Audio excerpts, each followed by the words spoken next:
ఈ సోమవారము హైదరాబాదులో శ్రీనగర్ కాలనీలో ఉండే మన ఆఫీస్. సో ఇక్కడ ఒక మీటింగ్ అండి. ఎందుకు అంటే చెన్నై నుండి మీకు సిద్ధ వైద్యులు రాజమాణిక్యం గారు, ఈయన కల్ప ఔషధము అనబడే ఒక ప్రక్రియ, అంటే కాయకల్పము అని అంటాం చూసారా, మీకు దేహము, ఆ దేహము యొక్క దృఢత్వం, సో ఇమ్యూనిటీ అనుకోవచ్చు, దాని మీద పరిశోధనలు చేసి ఆయన మందులు కనిపెట్టారు. ఒక సిద్ధ వైద్యుడు ఆయన ఎప్పటి నుంచో నన్ను కలవాలి, ఇలాగ ఒక మీటింగ్లో ఈ మందుకు సంబంధించిన వివరాలు మాట్లాడాలని అన్నారు. కాబట్టి ఈ వారం ఆయన వస్తున్నారు. మీరు మిత్రులు ఎవరైనా నన్ను కలవాలి అనుకుంటే, ఈ సిద్ధ వైద్యుడిని కూడా కలవాలి అనుకుంటే ఈ నెంబర్ ఇస్తున్నాను. సో దీనికి ఫోన్ చేసి మీరు అపాయింట్మెంట్ తీసుకొని అక్కడికి రావచ్చు, మనం కలుద్దాం.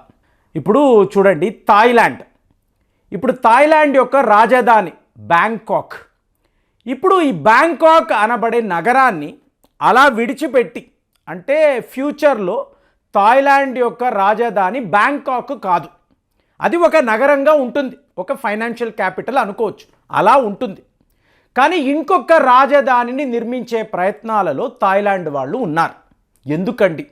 ఇప్పుడు ఎందుకు అంటే, వాళ్ళ deputy director climate change and environment, మీకు డిపార్ట్మెంట్, వాళ్ళ గవర్నమెంట్ డిపార్ట్మెంట్కి చెందిన అధికారి, ఈయన పావేచ్ కేశవాంగ్ అని అంటారు.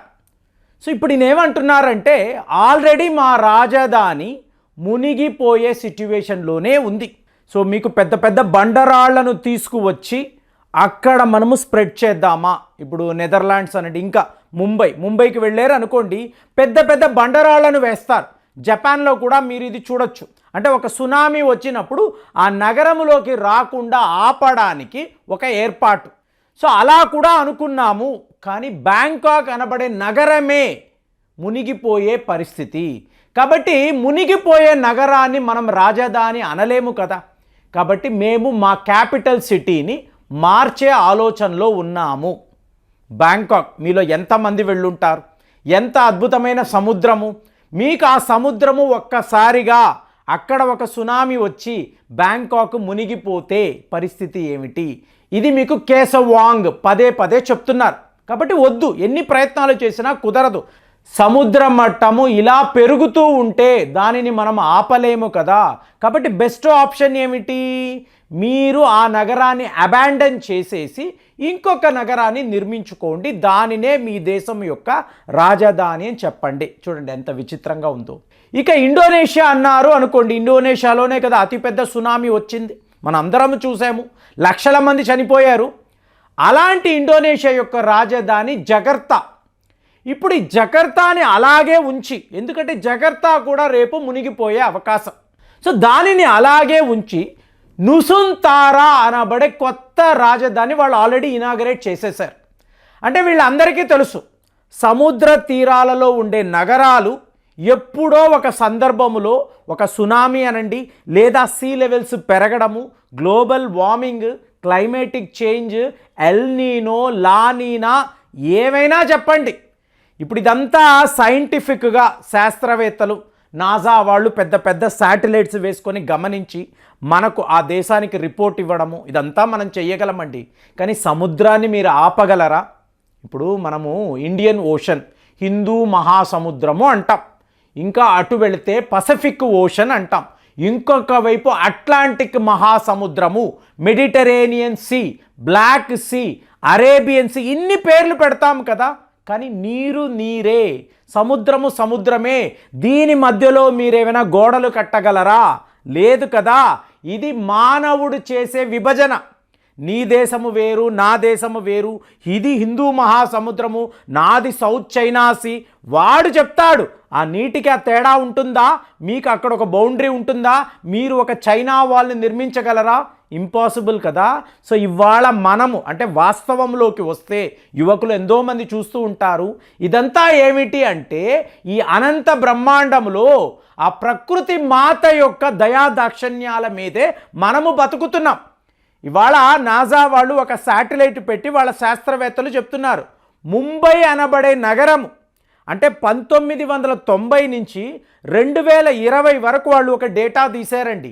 1990s నుంచే ఈ పరిశోధనలు, అసలు ఈ సముద్రం ఏంటి, ఈ సీ లెవెల్స్ ఏంటి, ఇక్కడ ఉండే టెంపరేచర్ ఏమంటున్నారు, థర్మల్ ఎక్స్పాన్షన్ అంటున్నారు. థర్మల్ అంటే మీకు తెలిసి ఉంటుంది, వేడి. ఎప్పుడైతే థర్మల్ ఎక్స్పాన్షన్ అనేది భూమి మీద జరుగుతుందో మీకు ఈ డైమెన్షన్స్ మారుతాయండి. మీకు సముద్రం యొక్క లెవెల్స్ మారిపోతూ ఉంటాయి. అంటే ఏంటి, కొద్దిగా దిగువ ప్రాంతంలో ఉండే మీకు నగరాలు, పట్టణాలు, గ్రామాలు వీటి మీదకి నీరు వచ్చేవచ్చు. ఇప్పుడు గుజరాత్లో స్తంభేశ్వర్ మహాదేవ ఆలయం అంటారు. ప్రతిరోజు మీకు 2 సార్లు సముద్ర గర్భం నుంచి పైకి వస్తుంది, దర్శనము చేసుకుంటాము, మళ్ళీ సబ్మెర్జ్ అయిపోతుంది. సో ఇప్పుడు ఒక యువకుడు నన్ను అడిగారు, ఇప్పుడు మీరు చెప్తున్నారు కదా స్తంభేశ్వర్ మహాదేవ ఆలయము, మరి ఇక్కడ ఒక ఆలయం ఉంది అంటే దాన్ని ఎలా కట్టారు? చూడండి, చదువుకునే పిల్లలు అడిగే ప్రశ్నలకు మనం జవాబు చెప్పలేకపోతే సమస్య అండి. ఇప్పుడు అది సబ్మెర్జ్ అవుతుంది, బయటకు వస్తుంది, ఓకే ఫైన్. మరి దీన్ని ఎలా కట్టారు? సముద్రం నీరు మన మీదకి వస్తున్నప్పుడు మనం ఆలయ నిర్మాణం చెయ్యలేము కదా. ఇప్పుడు మనం మహాబలిపురము అంటున్నాం, మహాబలిపురంలో ఎన్నో ఆలయాలు, మీకు ఇవాళ సబ్మెర్జ్ అయిపోయిన గోడలు, నిర్మాణాలు, ఆలయాలు కూడా ఉన్నాయి. మరి సముద్రం అడుక్కి వెళ్ళి మీరు నిర్మాణం చేశారా? లేదు కదా. అంటే అర్థం ఏంటి, సముద్ర మట్టము పెరుగుతున్నప్పుడు సముద్రం మన మీదికి వస్తుంది. మన మీదికి అన్నప్పుడు ఏంటి, అక్కడ ఒక నగరం ఉండొచ్చు, ఒక గ్రామం ఉండొచ్చు, ఒక పట్టణం ఉండొచ్చు. సముద్రము నేరుగా మీ మీదికి వస్తున్నప్పుడు అక్కడ ఉండే నిర్మాణాలంతా కూడా సబ్మెర్జ్ అయిపోతాయి.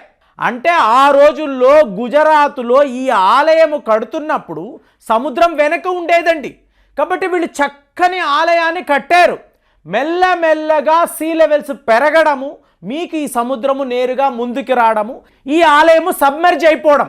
ఎప్పుడైతే ఈ టైడ్స్ అనేవి మారుతూ ఉంటాయో, టిడల్ వేవ్స్ అంటాం చూసారా, వీటి యొక్క ప్రభావం వలన మీకు ఆలయం పైకి రావడము, మళ్ళీ అడుక్కు వెళ్ళిపోవడం. ఇది ప్రపంచంలో ఎన్నో ప్రాంతాలలో జరుగుతున్న ఒక నేచర్స్ మిరాకిల్ అండి. ఇది మీరు గమనించారు అనుకోండి, సముద్రము ఎప్పుడు ఒకలాగే ఉండదు, మారుతూనే ఉంటుంది. అలాంటప్పుడు వీళ్ళు ఏమంటున్నారు, ఒక సందర్భంలో బ్యాంకాక్ కాదు, జగర్తా కాదు, ముంబై, చెన్నై లాంటి నగరాలంతా కూడా మీకు మునిగిపోతాయి, సబ్మెర్జ్ అయిపోతాయి. సముద్ర మట్టము పెరగడము, డ్రాస్టికల్గా పెరగడం. ఇవాళ నాసా శాస్త్రవేత్తలు ఏం చెప్తున్నారు అంటే, మేము ఒక అంచనా వేసామండి, ఈ అంచనాకు 2 ఎక్కువ ఫాస్ట్గా మీకు సముద్ర మట్టాలు పెరుగుతున్నాయి, కాబట్టి నగరాలు, గ్రామాలు మునిగిపోయే అవకాశాలు. ఇంకా డేటా చెప్పాలంటే 4.59 మిల్లీమీటర్స్ మీకు పెరిగింది. ఎప్పుడు 1990 నుంచి 2020లోగా. ఇది డేటా ఎక్కడ, ముంబైలో. ఇదే పరిస్థితే కొచ్చిన్లో, చెన్నైలో, బ్యాంకాక్లో, ఇండోనేషియాలో, ఇలాగా ప్రపంచంలో చెప్తున్నాను కదా. మనము సముద్రాన్ని విడగొట్టచ్చు, ప్రకృతికి అలాంటి తేడా ఉండదు. మీకు ఐస్ షీట్స్ కరగడము, గ్లేషియర్స్ కరగడము, అలాగే థర్మల్ ఎక్స్పాన్షన్ అనేది జరగడము, దీనివల్ల ఒక దేశం యొక్క షేప్ అనండి, అలాగే దాని భూమి అడుగున ఉండే ఈ టెక్టానిక్ ప్లేట్స్ అనండి, ఇవన్నీ కదులుతూనే ఉంటాయి, మారుతూనే ఉంటాయి. కాంటినెంటల్ డ్రిఫ్టింగ్ అనేది జరుగుతూనే ఉన్నప్పుడు ఖచ్చితంగా కొన్ని నగరాలు మునిగిపోవచ్చు. కాబట్టే ఈ దేశాలంతా కూడా ఏంటంటే సముద్ర తీరాలలో ఉండే వాళ్ళ రాజధానులను మార్చివేస్తున్నారు. రేపు సడన్గా ఒక సునామీ వచ్చి ఈ నగరమే మునిగిపోయింది అనుకోండి, అప్పుడు పరిస్థితి ఏంటి? కాబట్టి ఇది ముంబైకి జరగవచ్చు, చెన్నైకి జరగవచ్చు. ఇక వైజాగ్ అన్నప్పుడు కొంచెం ఎత్తులో ఉండడం వలన మేబీ అది ఒక సేఫ్ నగరం అని మనం అనుకుంటామా? మీరు అనుకుంటున్నారా? కామెంట్స్లో రాయండి. మళ్ళీ వచ్చే వీడియోలో కలుద్దాం. జై హింద్.